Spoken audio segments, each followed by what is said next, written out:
The night a cop put 3 bullets in my fiance's chest, he didn't even bother pretending he was afraid. He stepped out of his cruiser with his hand already on his gun like the decision had been made 10 miles back.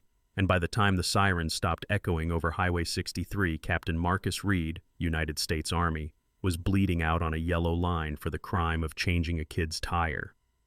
I wish I were exaggerating. I wish I were one of those people who says it felt like a movie and means it was overdramatic.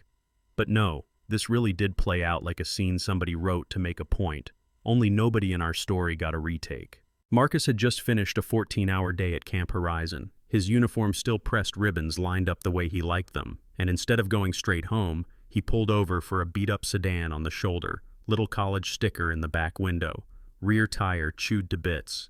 Kid standing there looking like he'd Googled how to change a tire and still didn't trust himself. Marcus did what he always did, what he did with busted equipment and broken people. He rolled up his sleeves, flashed that crooked smile, and said, "Relax, man. I got you worst case. We both end up calling your insurance and pretending we knew what we were doing the whole time." And the kid actually laughed, shoulders dropping for the first time in an hour. Then blue and red lights hit the mirror and you could feel the air change the way it always does when you've lived long enough in certain skin.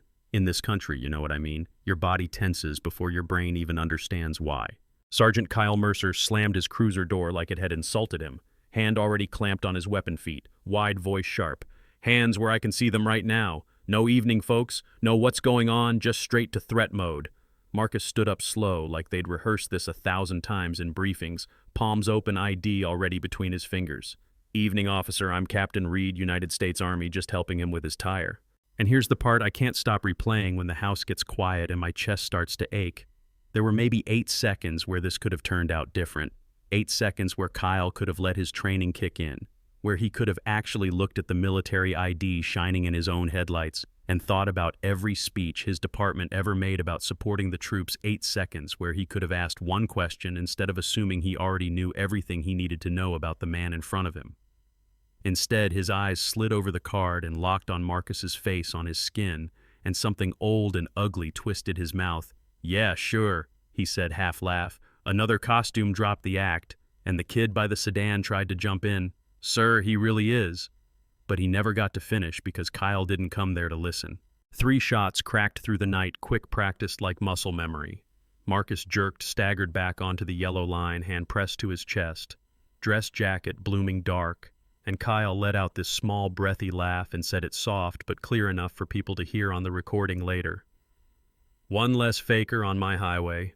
Up on the overpass, a skinny sophomore named Tariq had been walking home, headphones and backpack slung low, brain full of midterms and rent and a text thread about wings. He heard the shouting through his music, looked down, and his feet just stopped. Some mix of instinct and history told him, "Record you better record." So he pulled out his phone with hands that wouldn't stop trembling and hit the button. The first few seconds were shaky, angle crooked, but the important things were there. The uniform, the ID, the calm voice, the gun already out, the shots, the way Marcus's body folded, the smirk on Kyle's face, that sentence hanging in the air like smoke. If you had been in any living room in our city a couple hours later, you would have seen that same video bouncing from phone to phone, from group chat to group chat, people texting each other. "Did you see this? Is this real? That's Camp Horizon, isn't it?" Veterans standing in their kitchens, towels in their hands, watching the loop over and over, lips pressed tight, moms pulling their kids closer on couches. Pastors who don't like to curse staring at the screen like maybe this was the time they'd make an exception. At St. Augustine Medical Center. While all that was happening online, paramedics rolled Marcus through sliding doors under those harsh ER lights, nurses and doctors doing what they do, cutting away fabric, pressing gauze, pushing meds like maybe they could turn back bullets with sheer effort. And when the intake nurse clicked into the form, the system autocomplete popped up a phrase somebody had typed in too many times. John Doe, possible impersonator. And nobody stopped long enough to fix it. Nobody said, "Hey, maybe we shouldn't call a man in a real uniform an impersonator before we've even checked his tags." They just let the label sit there like another insult. Nobody called Camp Horizon. Nobody called me his fiancé. Nobody flipped the switch that tells a base one of their own is fighting for his life. He flatlined under fluorescent lights with the wrong name in the computer, and the only person who paused long enough to see him as more than a case number was a nurse who'd grown up on army posts. She stood at the foot of his bed, looked at the still body in that torn dress jacket and whispered, "You deserved so much better than this, Captain, before she pulled the sheet up. Meanwhile, Tariq's video was doing what truth does for a little while in the digital world. It was shining 60,000 views, 150, 350,000 in a few hours. People, angry people, heartbroken people sending it to their cousins, their group chats, their veteran uncles. But then something else started happening. Links broke, posts disappeared, screens flashed, content under review, media not available, and just like that, the thing that felt so solid, so undeniable, started slipping through people's fingers. Tariq refreshed his feed and watched that little spinning wheel, watched his own post get grayed out, and at the same time he started getting knocks on his door from people who said they were just trying to help, asking where exactly he was standing, what exactly he'd recorded, who he'd sent it to, if he had any other copies. Questions that somehow felt less like concern and more like pressure, and he was 19, carrying the weight of a video adults couldn't handle. By the end of that horrible week, the college posted a black square on their socials and called it an unexpected loss. The sheriff's office released a neat, clean statement to the press. Justified shooting suspect matched the description of a known impersonator officer feared for his safety. Suspect failed to comply. And if you've watched these stories for any length of time, you could probably recite those lines along with them. Not one word about a flat tire, not one mention of a military ID, just the same tired script. In the locker room back at the station, Kyle was telling his version of events like he was the hero of some war movie, slamming his locker door, stretching his shoulders. Guy reached for a gun. I handled it, had on some Halloween store uniform, cleaned up my highway if you ask me. And a couple rookies kept their eyes glued to their boots, lacing and unlacing them just to have something to look at. But down at the end of the bench, Deputy Luis Ortiz had his phone tilted down, thumb hovering over the record button, and he finally tapped it, because sometimes the bravest thing you can do in a room full of people who'd rather not know is just hit record and hold your tongue. A few miles away, I was sitting on my couch, laptop open, refreshing a page that kept telling me the video my friends had sent me was unavailable. My stomach in knots because the hospital still hadn't given me a straight answer. My calls to the sheriff's office were going to voicemail, and every rumor sounded worse than the last. Then my phone buzzed with an unknown number and one short line, "Save this before they take it," with a file attached, no name, no emoji, nothing. I opened it, and suddenly I was on that highway with him, watching him step back into those headlights, hearing his voice quiet but steady. "Evening, officer, I'm Captain Reed." And I knew that tone. I'd heard it when he practiced how to talk to nervous families at base events. Polite, measured, trying not to make anybody flinch.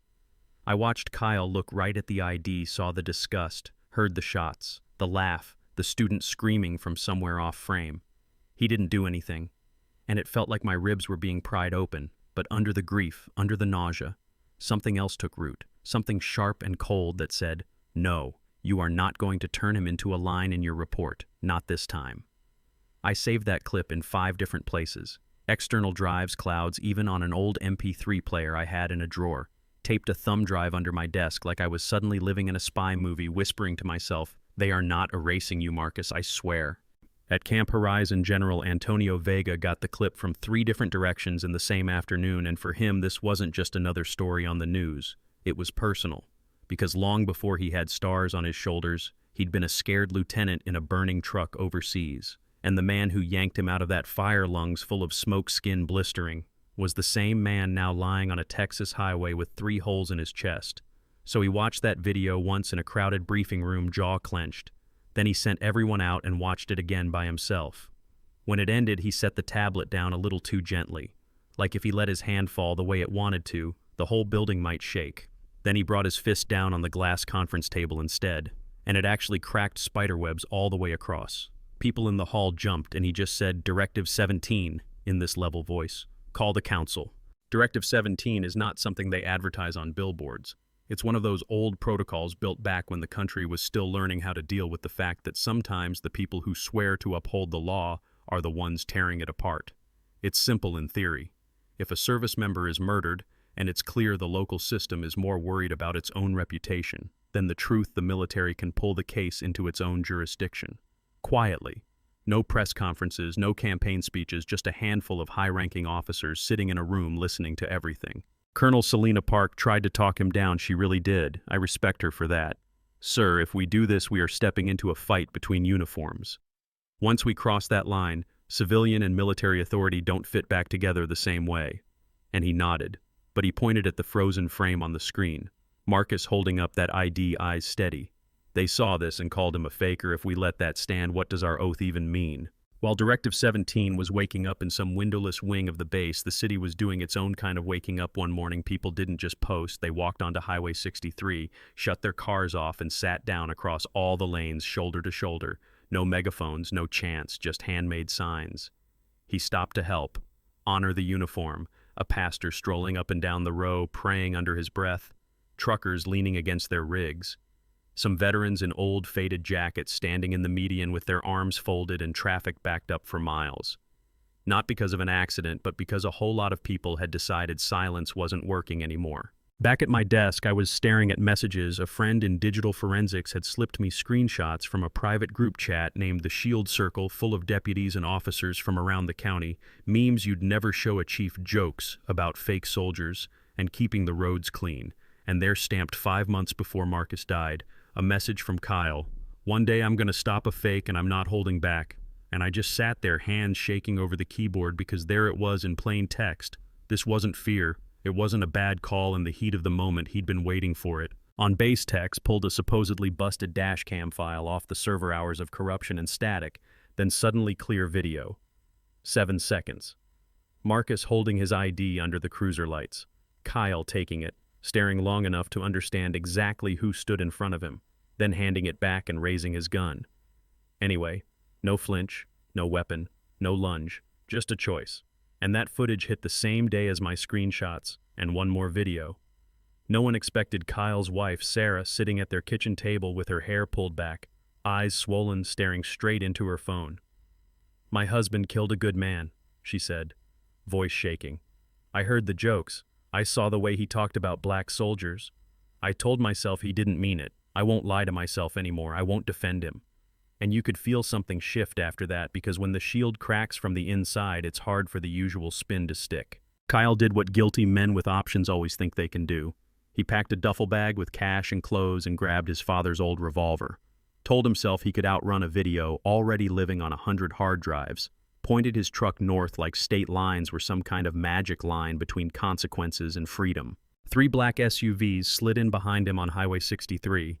No sirens, no lights, just quiet presence. They closed in one by one moving up beside him, one easing in front, one hanging back until there was nowhere to go, but the shoulder gravel spraying as he jerked the wheel before he could even remember where he'd shoved that revolver. His door was open and he was face down on the pavement, hood over his head, wrists cinched tight, shouting, "Who are you? What is this? You can't do this!" And the only answer he got was the hum of engines and a familiar voice outside. "You killed the man who carried me out of fire," General Vega said, not shouting, just stating a fact. "You don't get to disappear into paperwork."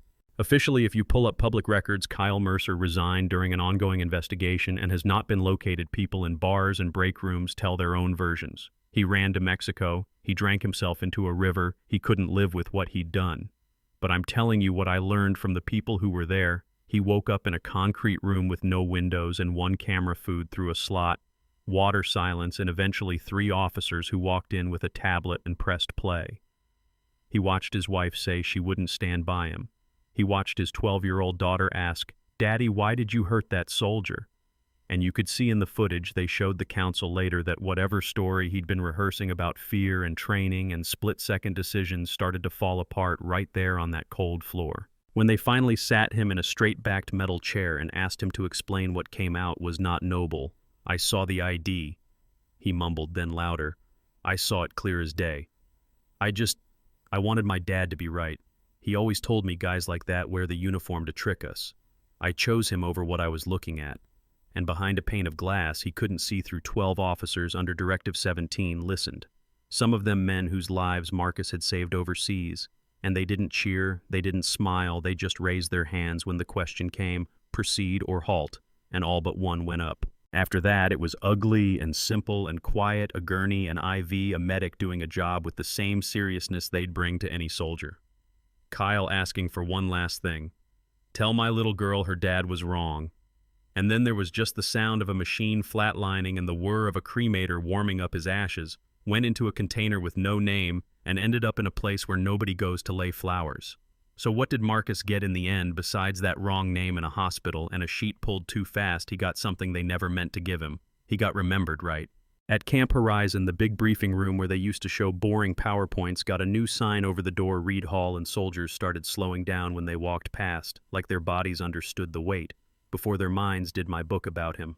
The kid teachers underestimated the soldier who carried 11 men out of a burning truck, the fiancé who danced off beat in the kitchen, the man who stopped on the side of the road for a stranger, ended up on coffee tables in houses where people don't usually talk about race or policing at all, and in some windowless committee room in D.C., lawmakers who can't agree on lunch started agreeing on one thing: if you can wear the uniform well enough to die for the country, you deserve more than malfunction as an excuse. Out of that came a law with a name no one wanted to vote against: the Captain Marcus Reed Honor. CAM Act sounds fancy, but it's simple. If you're a cop and you walk up to a car with military plates or a person in uniform, your body cam is on and verified, no exceptions. You tamper with that footage, you catch a felony, your department plays games with it, they lose money, and you can roll your eyes at politicians all you want. But here's the twist that still hits me in the chest. Since the night Marcus died on Highway 63, not one American service member in uniform has been shot dead during a traffic stop. Not one. A few months after the law passed, a small steel sign appeared near the spot where his blood dried into the cracks of that road. No ribbon cutting. No TV crews. Just 8 words: in memory of Captain Marcus Reed. And underneath, in smaller letters, he changed a tire here. And every year now, on that date, something happens. Nobody organizes, traffic slows. On that stretch, truckers ease off the gas. Families roll down their windows. A few people leave coins or little flags on the shoulder. Others just drive a little quieter, like the highway itself is taking a breath. His mom, Gloria, sits on her porch not far away with his photo in her lap. Eyes that will always carry that hurt, but also a kind of steel. And when neighbors come by with casseroles or questions, she says, "My boy served this country with honor. Took a while, but they're finally saying his name right." And somewhere in another town, Sarah is raising a daughter who knows that loving someone doesn't mean lying about what they did. She wrote me a letter once, not asking me to forgive her, just telling me, "Your fiancé saved a version of my family. I didn't know was possible because of him. My daughter sees what real bravery looks like, and what happens when you don't question the hate you inherit." And I read it twice and tucked it behind a picture of Marcus in my journal. Directive 17 will never show up in a press release. Those officers will carry what they saw in that room the way soldiers carry every hard thing they do, quietly in the background of their lives. And maybe you're listening to all this thinking, they went too far. Maybe you're thinking, he got what the courts never would have given him. Maybe both thoughts are fighting in your chest at the same time. I get that. So let me ask you straight. Was what happened to Kyle Mercer justice, or was it a step too far? Do you trust a system that sometimes has to work in the dark? Or do you think justice only counts when the cameras are rolling? Have you ever watched someone in a uniform, any uniform, get treated like they didn't deserve it because of the skin under it? Or maybe you've seen the opposite. Somebody getting a free pass because of a badge or a rank. Yeah, that happens too. I want to hear what you think. Drop your story in the comments. Tell me where you're watching from. Tell me if you think the Honor Cam Act goes far enough, or if it's just a band-aid on something deeper hit. Like if this hit something in you, subscribe. If you want more stories that don't look away from the hard parts, and share this with somebody who still believes all uniforms are treated the same, because the more we talk about nights like the one on Highway 63, the harder it gets to pretend that what happened to Captain Marcus Reed was just some isolated tragedy, instead of a line we finally refuse to let them cross.